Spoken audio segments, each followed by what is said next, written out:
Come in. Welcome. I am E.G. Marshall. Welcome to the world of terrifying imagination. Our story deals with fate. Some call it luck. Whatever it is, it works in the strangest ways to reward us or defeat us. Fate walked into Charles Powell's life in the person of Clint Livitz. Now, look, Clint, or whatever your name is, I don't like you, and I don't like your insinuations. Now, if you don't get out of my office and leave these premises immediately, I'll have you put out. You must be putting on an act, Mr. Charles Powell. Maybe this'll jolt your memory. 3541063. What? Yeah. I thought that would do it, Charlie. I thought that might help you remember.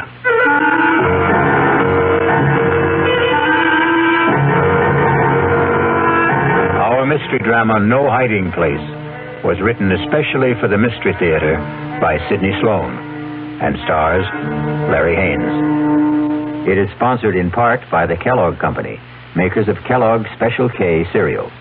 I'll be back shortly with Act One. And now another tale of the ball and chain. At Kellogg's Special K presents Overweight on an overnight trip. Is the seat taken? Please, sit down. You have exceptional legs. But why is one of them attached to a ball and chain? This ball and chain? It's a symbol.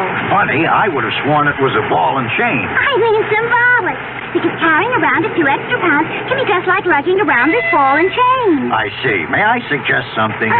Try a bowl of Special K skim milk, orange juice, and coffee. It's the Special K breakfast. Will it make me lose weight? No. You must also exercise and eat smart at every meal. I see. Do you know the Special K breakfast is less than 240 calories, 99% fat-free, and delicious? No, but if you hum a few bars... And that's another tale of the ball and chain.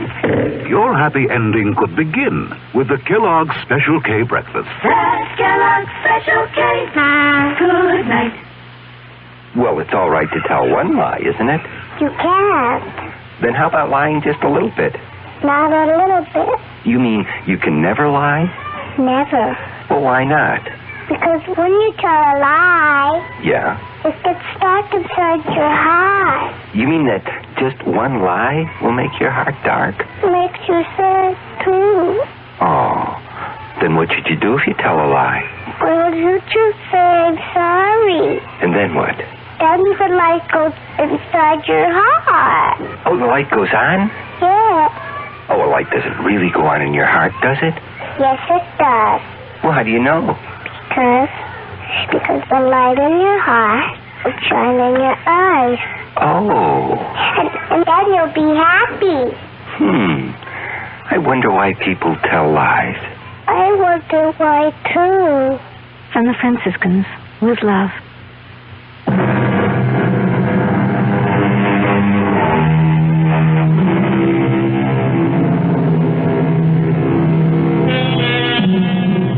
Everything looked right to Charles Powell that crisp September morning when he walked into his executive office at the J.P. McCready Company. And why shouldn't it? Charlie Powell was a big shot there. At 37, executive vice president of one of the largest manufacturers of heavy construction equipment in the country. And he had done it all in less than 12 years. It was a real-life Horatio Alger story, even to his being engaged to J.P. McCready's daughter, Allison. How could anything go wrong? But it did, the moment he walked into his private office. Yes, Elsie. There's someone to see you. Appointment? No, sir, but he says that you'll see him. Mr. Powell, maybe I'd better come in and explain. Yes, all right, come in. Sorry if I sound strange, but really, Mr. Powell, that man is kind of frightening. Frightening? Well, he just sits there and grins at me. I told him he didn't see people without an appointment. He said, oh, he'll see me. Just tell him it's an old friend, Clint. You know anybody by that name? Clint? No, it doesn't ring a bell. All right, send him in. I'll get rid of him. Okay. Don't say I didn't warn you. Mr. Powell will see you. Nice of you to see me, Mr. Powell. Well, I try to see everybody, Mr. Just Clint. I don't think you ever knew me by anything but Clint. You must remember, Mr. Powell. Well, I'm sorry, but I don't... Come on, give it a try. Give it a good try. Now, look here, I'm busy, and I have neither the time nor the patience. You must be putting on an act, Mr. Charles Powell. Maybe this will jolt your memory. 3541063. What? Yeah. I thought that would do it, Charlie. I thought that might help you remember.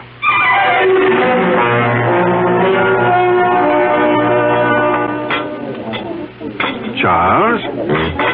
Oh, I'm sorry, Mr. McCready. I guess I was daydreaming. Something bothering you, young man? Oh, no. I hope not. Here I take you to the best French restaurant in town. You pick at your food, gaze into space, send your dinner away hardly touched. Oh, did I send all that good food back without eating it? You did? I particularly wanted to see you alone, Charles, because I have a little news for you. News? What kind of news, Mr. McCready? And that's another thing. You're so damned formal with me, Mr. McCready. Do you realize that in exactly 5 weeks you're going to be one of the family? Yes, of course I realize. How could I overlook it when Allison keeps reminding me regularly? Very well, then. Do you think it proper to call your father-in-law to be Mr. McCready? If you don't start calling me John... Okay. John, it'll be. I'm going to leak a little information to you. Yes? As you know, I've been thinking of stepping down from the presidency of the company. Yes, well, it has been rumored, but I wish you'd reconsider. Now, sincerely, the place wouldn't be the same without you. Oh, I'll still be there, Charlie. I'm not giving up my stock. The name of the company will still be J.P. McCready Company. The only difference will be that you will be sitting at my desk. Sitting at your desk? Well, I thought Hedges was slated to take over when you stepped down. No. Well, Tom was seriously considered, but he's a bit too old for the job. No, the company needs young blood. Well, I'm really bowled over. I've watched you grow. Come up on merit, ability. You're going to go far, my boy. Of course, the board will have to vote on your appointment, but... that, as the saying goes, is in the bag. Well, there's something you've omitted, John. You haven't asked me if I wanted the job. Is it necessary to ask? I remember another lunch with you several years ago. We got talking about ambitions, and you said that you would never be satisfied with second best. It had to be the top job, or you'd move on. Yes. But that was before this morning. What? Nothing. Just mumbling. I'd like to know how you feel about it, Charles. Well, even to be considered for the position is an honor, Mr. John. And your answer? Let me think it over. I must think it over.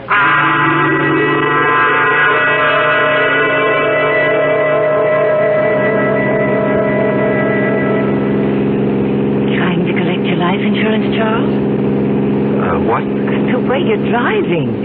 Are you out to get me, yourself, or both of us? Oh, I'm sorry, dear. I guess I didn't realize how fast I was going. This car has more power than it needs. More than I need. I'm sorry. At least it gave us a topic for conversation. What did? You're driving. Darling, I'm the girl you asked to marry you. Something is troubling you, something big. Allison, did your father tell you what he's planning? Dad never tells me anything. I have an idea he thinks of me as a bird brain. He wants me to take over the presidency of the company. That's marvelous. Couldn't have made a better choice. Well, you're prejudiced. But it's a nice kind of prejudice. I don't think I'll accept. What? But, darling, it's right for you. You've worked toward that goal. You're the right man for the job. Am I? What is this? Lack of confidence, buck fever? You're being ridiculous, darling. No, I'm being practical and sensible. My being president of the McCready Company would bring nothing but trouble. What are you saying? I'm even considering resigning my present job. Why? Allison... Tell me. Whatever it is, I'll never stop loving you. I'll tell you. When I get up enough courage. Please, darling, be patient with me. Just be patient. I love you, too.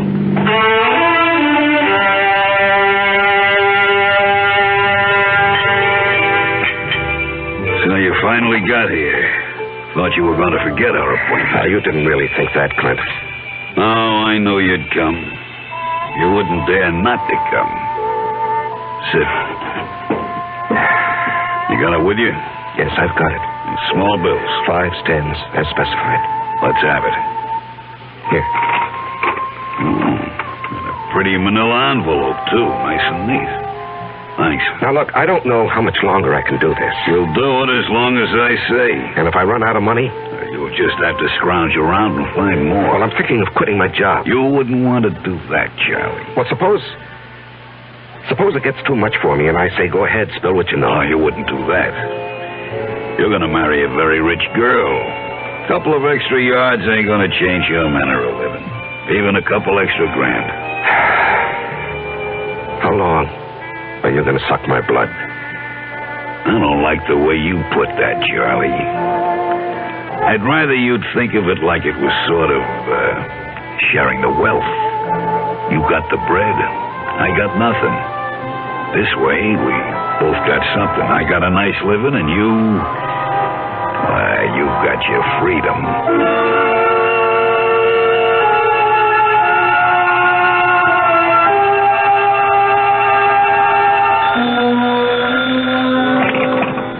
Hello? Charles? Oh, yes, Mr. yes, John. Sorry to bother you at this hour. You wanted to sleep, were you? At 10:15, no. The reason I'm calling... Yes. Is something bothering you, my boy? Well, I've had some things on my mind lately. I'm sorry it was so noticeable. Well, it occurred to me that a young man gets a bit absent-minded as the day of his wedding approaches. Perhaps a bit frightened. No, it isn't that, J.P. Oh, excuse me, John. Someone's at my door. Hold on. Just a moment. Forgive me for coming here. I've got your father on the phone. Come in, darling. Hello, John. It was just the porter with a package. What were you saying? Oh, nothing really. I'm just concerned. Whatever's troubling you can be taken care of. I'm backing you all the way. Well, I appreciate your feelings, J.P., but there really is no cause for concern. I'll snap out of this in a day or so. Good. It's reassuring to hear you say that. Now, forgive me for disturbing you. No, I wasn't disturbed. Thanks for calling. Good night. Good night, J.P. Even Dad notices that something is wrong. Yeah. I haven't seen you in 3 days. You trying to tell me something? All I want to tell you is that I love you very much. From a distance. I called you at your office twice this afternoon. Allison, I can't keep this from you. I thought I could, but every day, every hour, it grows bigger. Until now, it feels as though it's going to engulf me.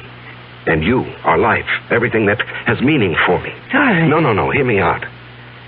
And then if you want to go out that door quietly, I won't say anything more, and you can forget that you've ever known me. Loved you? Are you trying to say you don't want to marry me? That you stop loving me? Darling, it's because I love you that I'm going to tell you. I considered keeping the whole matter from you, writing out the trouble and probably overcoming it. Darling, how little you know me. No matter what the trouble is, I want to be with you. If you want me. Allison, I'm a fraud. What? I'm not Charles Powell. It's a name I assumed to hide my real identity. Want me to go on? Yes, darling. Go on. At the age of 22, I was charged and convicted of murder and sent to San Quentin for life. I was innocent. Evidence, circumstantial evidence.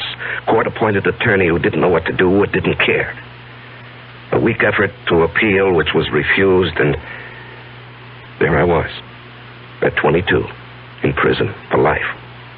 Chance of a parole only after serving 20 years. I'd be old, all my young life confined in prison. So, when I had a chance to get out... You escaped. And ran for 2 years.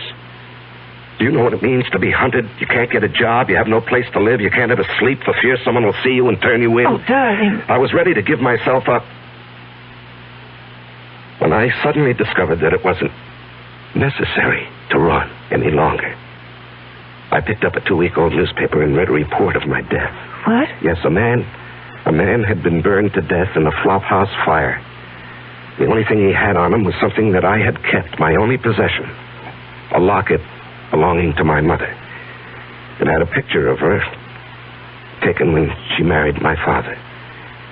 And it had been stolen from me as I lay asleep in a freight car. I guess the thief thought it was gold. It was just cheap gold plate. And the man was identified as you? My mother and father's names were inscribed on the back. The man was so badly burned that the locket was the only thing that could possibly identify him. And after 2 years of hunting, the authorities were glad to close the file on Robert Hagen. Robert Hagen? Sounds so strange. The name doesn't fit you. Well, it sounds strange to me, too, now. Darling, I'm innocent. I never did it. It was all a mistake. I don't doubt that for an instant, dearest. I only wish you'd never told me. I had to tell you.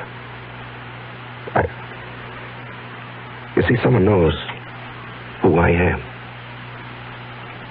He's blackmailing me.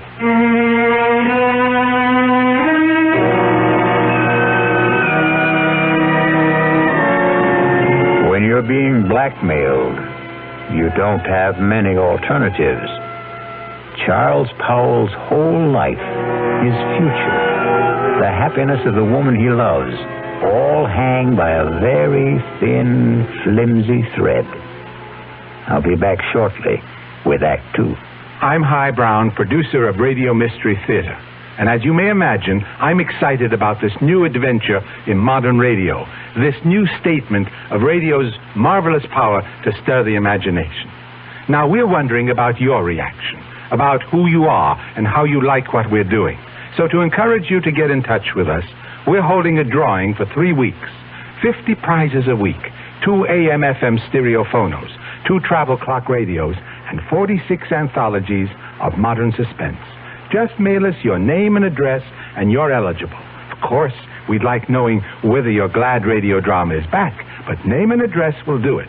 To Mystery Theater, Box 50, Radio City Station, New York, 119. That's Box 50, Radio City Station, New York, 119. All for good everywhere, unless locally prohibited. It's always a pleasure to add beautiful new furniture to your home. And it's even more a pleasure when you can save substantially on its purchase. You can do both this week at Adele Hunt's, 7015 Snyder Plaza during Adele Hunt's great winter furniture clearance sale. Take advantage of Adele Hunt's staff of professional interior designers at no extra cost, of course, and save on such famous brands as Henriton, Drexel, Thomasville, Lazy Boy, and many others. For instance, there are exciting accent pieces on sale from Baker, Tomlinson, and Irwin Lambert. The hundreds of fine values in bedroom, dining room, living room, and occasional furniture may not be equaled again. Even a large selected group of lamps and pictures are as much as 60% off the regular price. So shop early while selections are good during Adele Hunt's great winter sale. Adele Hunt's, 7015 Snyder Plaza, near the corner of Lovers Lane and Hillcrest in University Park, where Dallas buys with confidence. Open tonight till 9 p.m.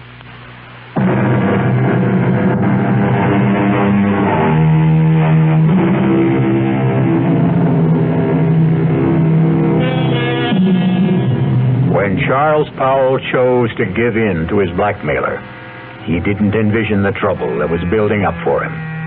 Just keep paying and I'll keep my mouth shut, his blackmailer assured him. But then something happened that threatened to destroy Charles' fragile security. Yes, Elsie? Mr. Hamill is here to see you. George Hamill? Well, we're not playing tennis until tomorrow. I know that, Charlie. I've got something else to talk about. Business. Business? Yours or mine? Mine, but it concerns you. Okay, come in, George. Sorry to barge in on you. I know you're busy. Well, I'm never too busy to see George Hamill, rising young district attorney and next governor of the state. Your humor creaks, Charlie.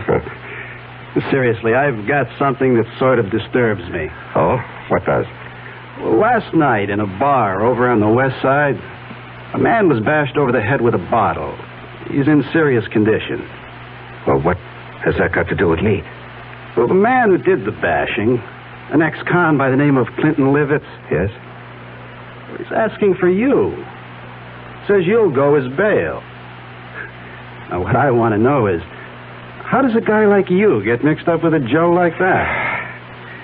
George, what did you think? That he and I were buddies or something? I didn't know what to think. Well, I do know the man. He applied for a job with the company a week or so ago. The foreman who interviewed him discovered he was an ex-con, and he refused to hire him. It was brought to my attention when one of the societies that helps ex-cons called me. So you got him a job in the plant? No, I couldn't. I mean, I wouldn't go over the head of the foreman, but I did see him, and I handed him a couple of dollars. A couple of dollars? You know how much money he had on him when we brought him in? $276. Oh, well, maybe he got lucky at the races with the money I gave him. How much was it? Oh, gee, I don't remember. 15, 20. I just took it out of my pocket and handed it to him. It was a way of easing my conscience. I felt bad about the way our foreman had treated him. Well, take my word for it. This Clint Livitz is a bad customer. Stay away from him. What will become of him? We'll go back to the pen where he belongs. Well, what's the bail set at? $5,000. And you're not seriously considering putting it up, are you? No, I was just asking. Because if you are, that's the last you'll see of your money. And for that matter, Mr. Livitz, he'll jump bail. Please, George, I'm a big boy now, and I think I can make my own decisions. Well, who would have thought it? Charles Powell Bleeding Heart. Now, look, we've been friends for over 5 years. When you were running for DA, I backed you with substantial contributions. I like you. You're my friend. Now, let's not kick that all out because of some stupid disagreement. No. Let's not kick it out. I'm sorry, Charlie. But I just can't understand what your connection with that ex-con is.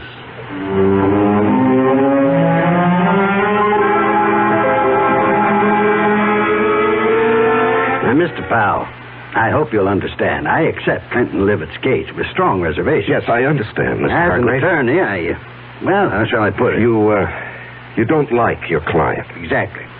However, I shall do my best to get him off, or at least get him a light sentence. I'm extremely pessimistic about Mr. Livitz even showing up for trial. Yes. George Hamill also said he expected that Livitz would jump his bail. And you would forfeit $5,000. Yes, I know.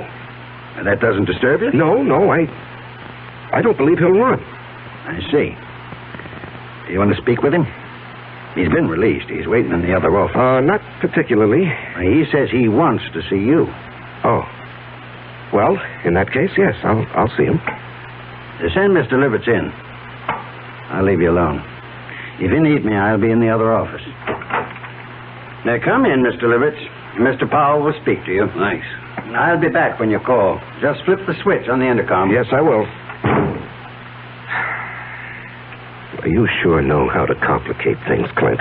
Story of my life. Do you realize you could go up for 1 to 5 years for what you've done? No, it couldn't happen. What do you mean it couldn't happen? Because you wouldn't let it happen, Charlie. Look, even with the best lawyer defending you, he can't guarantee he'll win the case. You won't let me go to prison, Charlie. I'm doing my best for you, but... No buts. I'm not going back to the pen. Okay, you're not going back. Now, just suppose, during the trial, if things look bad... Yeah? We get you out of town and let you run for it. Forfeit your bail. Oh, you'd like that, wouldn't you? I'd be out of your hair, and all it would cost you would be the 5 G's for the bail. No. I'd give you a substantial sum. No, Mr. Powell. No sale. I'm too old to run. Well, suppose I got you out of the country. With a good hunk of bread stashed away for me? Swiss bank account. I don't know. Why don't we play it by ear?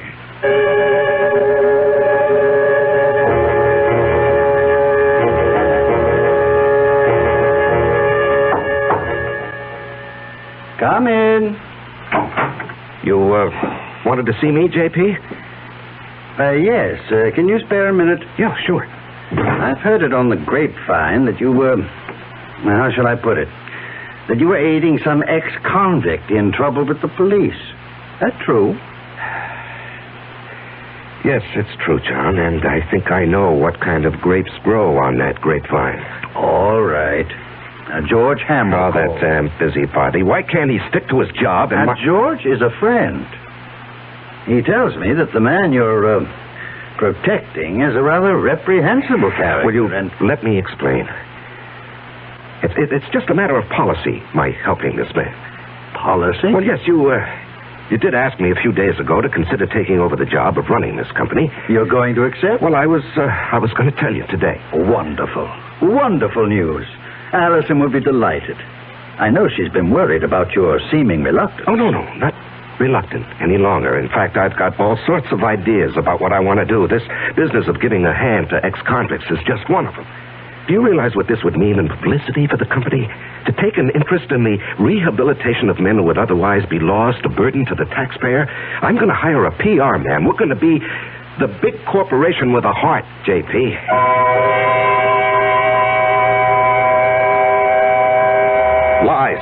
Lies, and more lies. How can I keep all these phony stories straight, Allison? It's like a long, dark tunnel with no ending. It will end, and it will all turn out all right. Don't lose your courage. No, I love you and need you. We'll worry this out together. You know what I've considered? What? Going to the authorities and saying, look, I'm Robert Hagen, the man you think died 13 years ago. No, darling, they'd throw you back into prison. Well, I'd hire the best lawyer. No, John, please don't take such a chance. What would I do without you? Darling, I don't know how much longer I can stand this pressure. I've got to do something to free myself. Why not give him a lot of money and ask him to go away? Promise to stay away forever. In Hargrave's office, I suggested that he jump bail and get out of the country.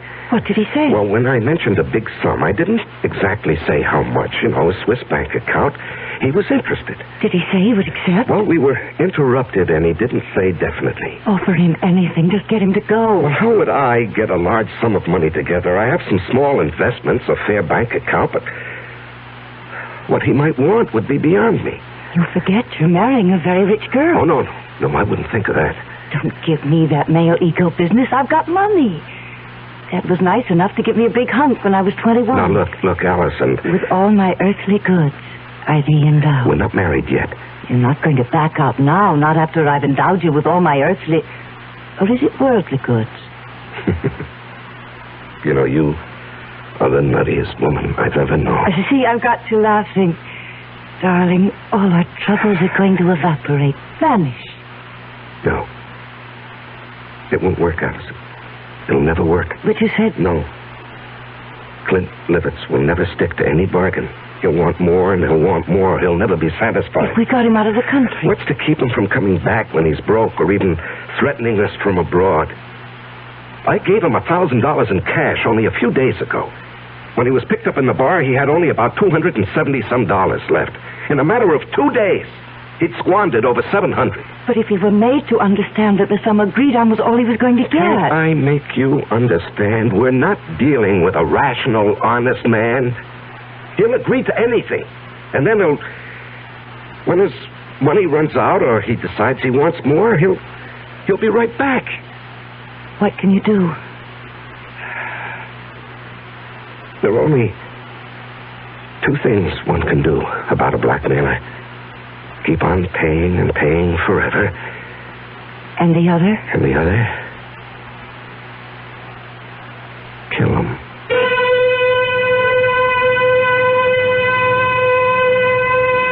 Just 2 ways to deal with a blackmailer. Charles now must face his conscience. The thought that has been in the hidden recesses of his mind has been spoken aloud. We will be back shortly with Act 3.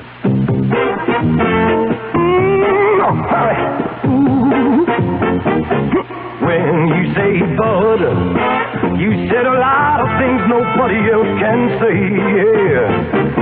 When you say butter, you've gone as far as you can go to get the very best. Think about it. Decide. for yourself. Well, sure, the Budweiser people really do believe that brewing beer right does make a difference. But even that's up to you. Because the king of beers is leading all the rest.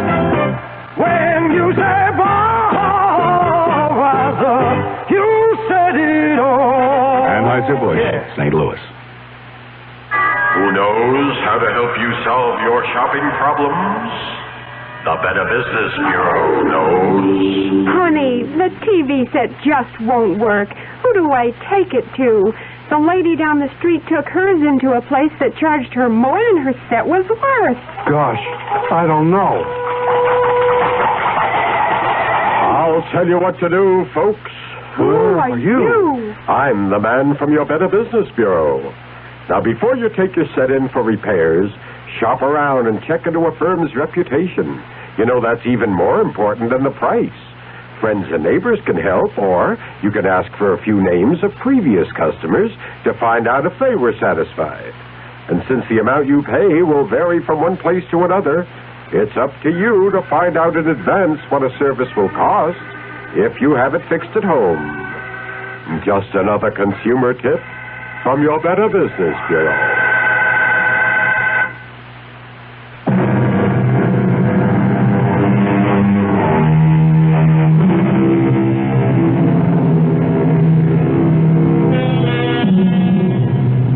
Charles Powell's life has reached a climax.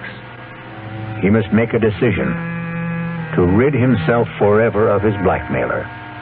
And perhaps that very decision will destroy his life and the life of the woman he loves. The alternative is to keep paying and paying, never feeling safe.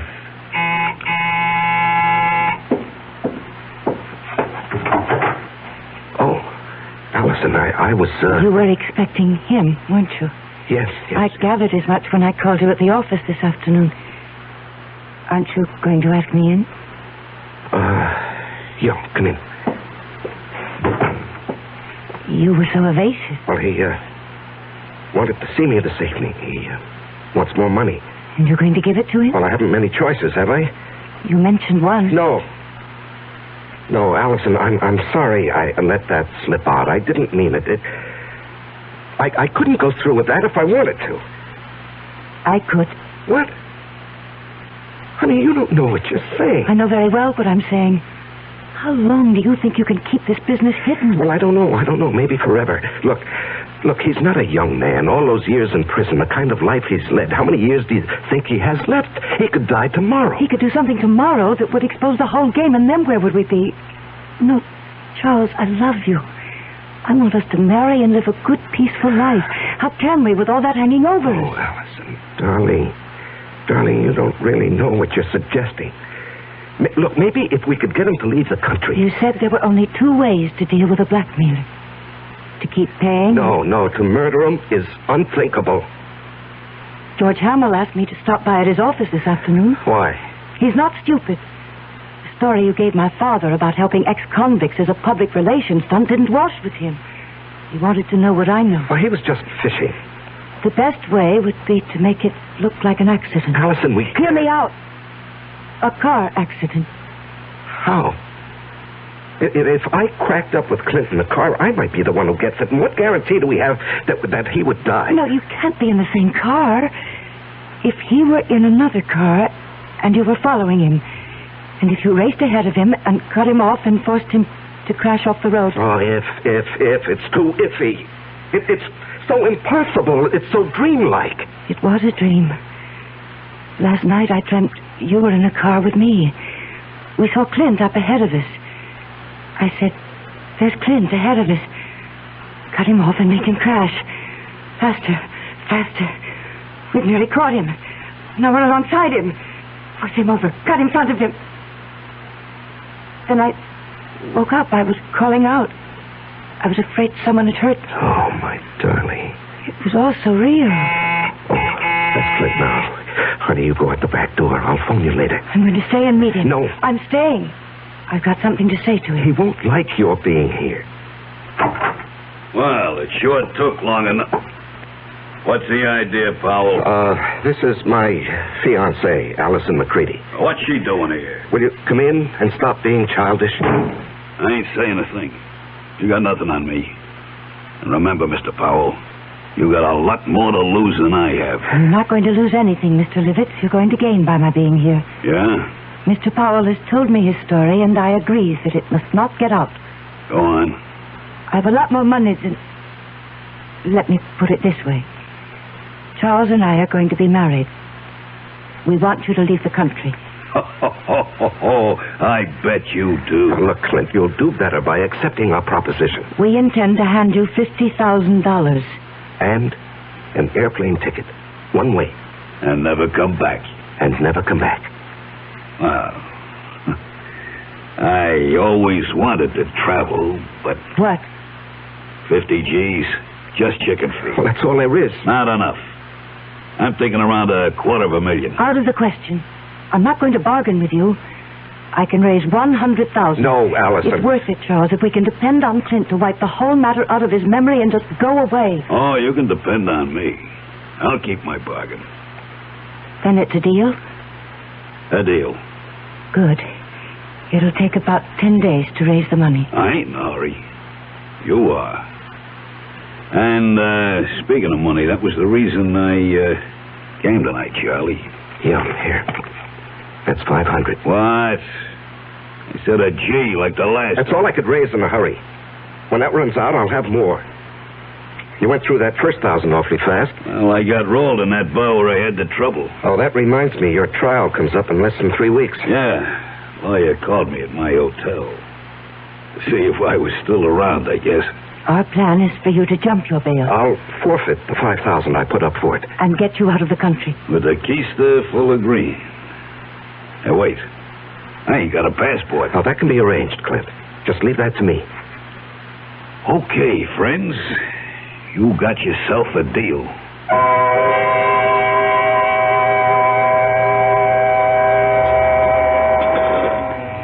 Say, Charlie. You're going to put this meal on your expense account, I hope. Too rich for your blood, George? Too rich for my pocketbook. That's JP's favorite French restaurant. Oh, yeah. Nice to have wealthy, high-paid executives for friends. I'm a simple man. I like simple things. And I like simple answers. Meaning? How long are you going to cling to that cockamamie story about your helping ex-cons rehabilitate themselves? Oh, it's the McCoy, George. That guy got something on you, Charles. Pardon, monsieur, the telephone for you. Oh, yes, thank you. Where is it? It is here, monsieur. I will plug it in for you. Thank you. Just like the movie. Yeah. Hello? Charles? Oh, yes, Allison. I know George Helm's with you, else he told me you were lunching with him. Listen to what I'm going to say, but don't let on to George. Yes, dear. Allison says hello, and to remind you that in 2.5 weeks, she wants to see you at the church promptly at 11. I'll try to remember. Okay. He's all set, darling. Now, what's so important? It's got to be tonight. I'll have the house all to myself. Why is the color scheme so important? The housekeeper and her husband are going into town to see their 15-year-old son in the high school play. Well, I don't see that that's such a problem. Choose whatever color will make the bridesmaids happy. Rent a car and let Clint take it to drive out and be here promptly at 9. Do not come together.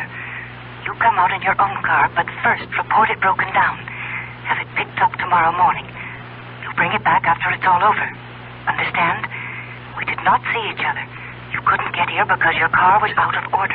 Oh, yes, I follow, dear. I follow. I'm not sure I agree. I have a .22 target pistol. I know how to use it. Yes, I know you have to ask him to come, dear, but then what do we do with the unwelcome guest? There's a spot about 100 yards behind the house. We get him out there in a wheelbarrow. There's a hole, an old cesspool. We drop him in, quicklime.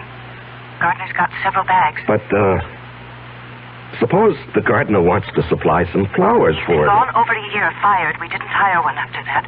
As soon as it's all over, we'll take the rental car and dump it over the edge of the road near town. You know that bad place where there's no shoulder on the road and only a flimsy guardrail? Mm-hmm. Yes, I know. We dump the car there. Let it smash up. If it catches fire, so much the better. Then you take me back to the house and rush back to the city. Report the rental car stolen. You've been in your apartment all evening. Understand? Yes, the color scheme suits me fine, dear. You sure have it all planned. No baubles, no slip-ups. All planned. Yes, I'll be in my office till late tonight, 9 at least, if you want to reach me. Good. That was for George's ears, wasn't it? Yes, that's correct, Allison. Now, look, I have a report to get out.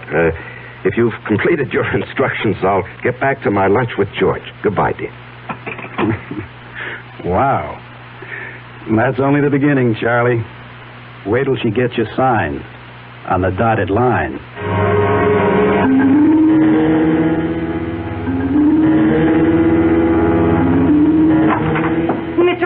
Mr. Powell, something terrible's happened. What is it, Elsie? There's been a terrible accident on the late shift. Man's caught in a machine. The big press, they said. Oh, good Lord. Has the hospital been called? I don't know. Well, call them on your phone. I've got to use this one. Yes, sir. I'll call. And then call down to the plant. Tell them I'm coming down. If it's what I think it is, the machine will have to be partially dismantled. Yes, sir. Hello? Allison, listen, there's a change of plans. Charles, where are you? I'm still at the office. Something's happened. It's 8:30. He'll be here at 9. Yes, I know. He has the rental car. I got it for him. When will you be here? Well, there's been a bad accident on the night shift. A man's caught in a big metal press. I've got to help get him out. But us? What about us? Well, when he comes, stall him. Just tell him what happened, why I'm delayed. I haven't got the money, Charles. Tell him I'm bringing the money, the airplane ticket, and the passport. Just stall him. I'll do my best, but hurry. He scares me.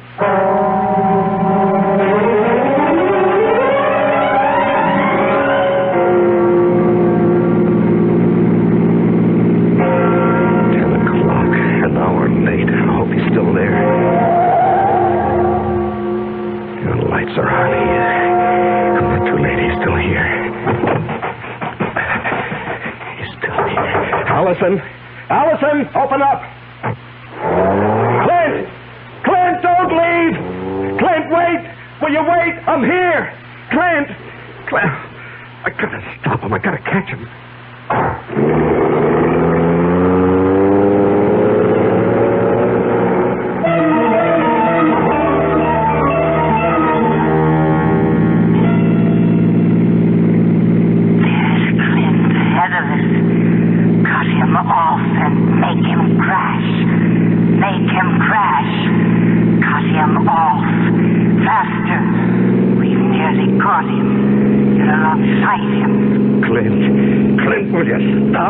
I'll run you off the road. Force him over. Force him over. You've got him off. You've done it. Crashed and burning. Let him burn.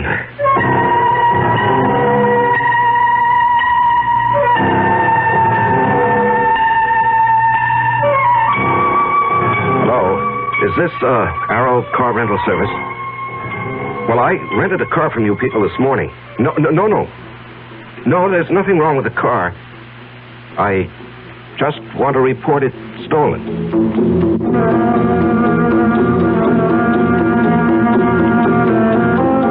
The City Foreign Car Service?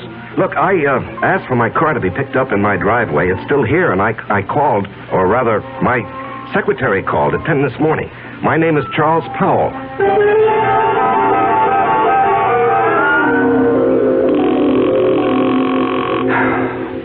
Come on. I'll just answer the phone. Oh. Yeah, just a moment. Oh, George.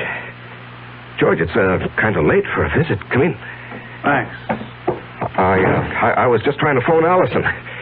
Well, what a night this has been. There was an accident at the plant.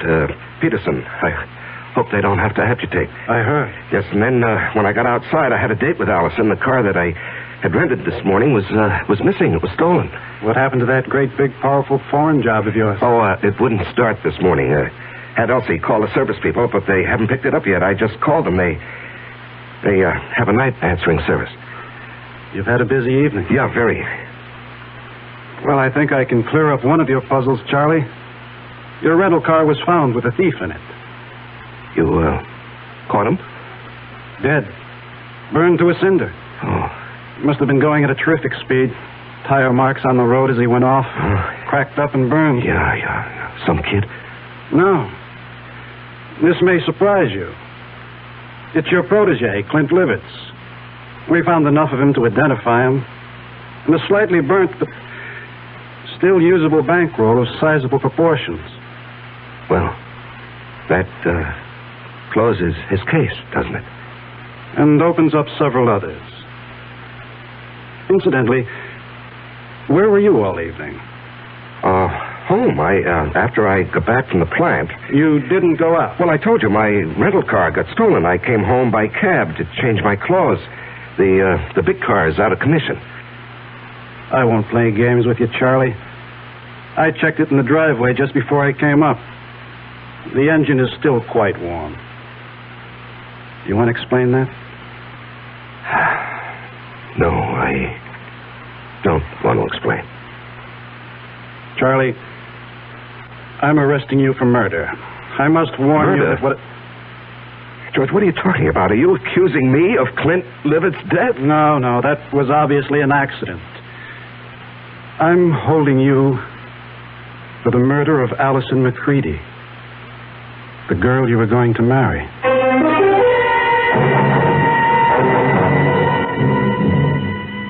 And in conclusion, ladies and gentlemen of the jury, my prosecution of Charles Powell, or Robert Hagan, has been a painful task.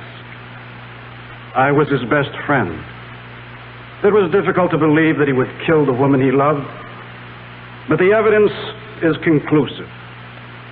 Charles killed his lovely fiancée because she discovered his real identity, an escaped convict, a killer sentenced to life for another murder. The testimony of the housekeeper, Mrs. Francis, cannot be doubted. She did not leave the house as he thought. She saw him run from the house, jump into his car, and race away. And then she discovered the body of Allison McCready shot through the head.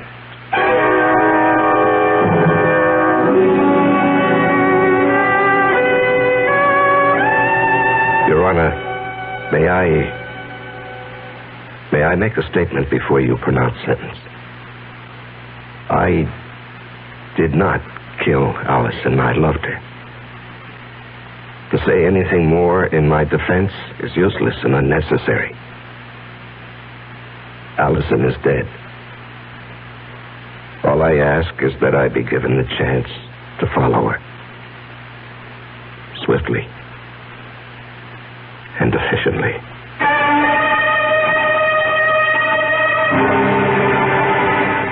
And so a man is twice accused of murder and twice sentenced for the crime.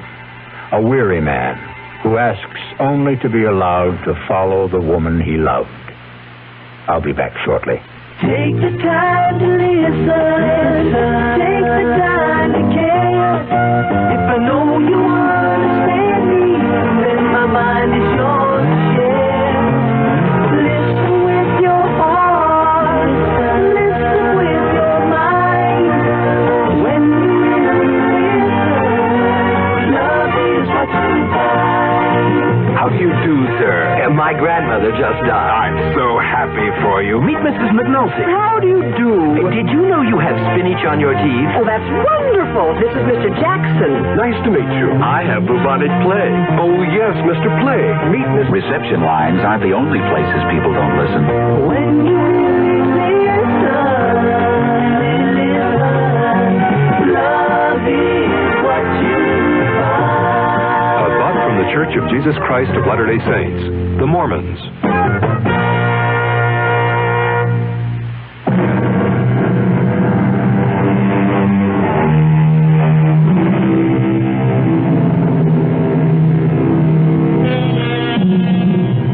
And there we have it. Charles Powell's joust with fate. What difference did it make that he knew that Clint had murdered Allison? They didn't believe him, and he was too weary to try to make them believe. Our cast included Larry Haynes, Ann Meacham, Jackson Beck, Sidney Walker, and Tom Keener. The entire production was under the direction of Himan Brown. Now, a preview of our next tale. I don't understand it. Tub's bone dry, ma'am. Hasn't been used. Now, not tonight, anyway. His clothes. Howard's clothes. He'd empty his suitcases and put his clothes in the closet. Here's his suitcases, too. Just ladies' clothes. Yours, ma'am? Yes. Hey, look, this dream you had. It was no dream. Okay, so maybe you imagined that... I didn't imagine anything. Do you imagine a husband? Do you imagine a month-long honeymoon? Do you imagine a man in a chair with a knife in his chest? Radio Mystery Theater was sponsored in part by Anheuser-Busch Incorporated, brewers of Budweiser. This is E.G. Marshall inviting you to return to our Mystery Theater for another adventure in the macabre. Until next time, pleasant dreams.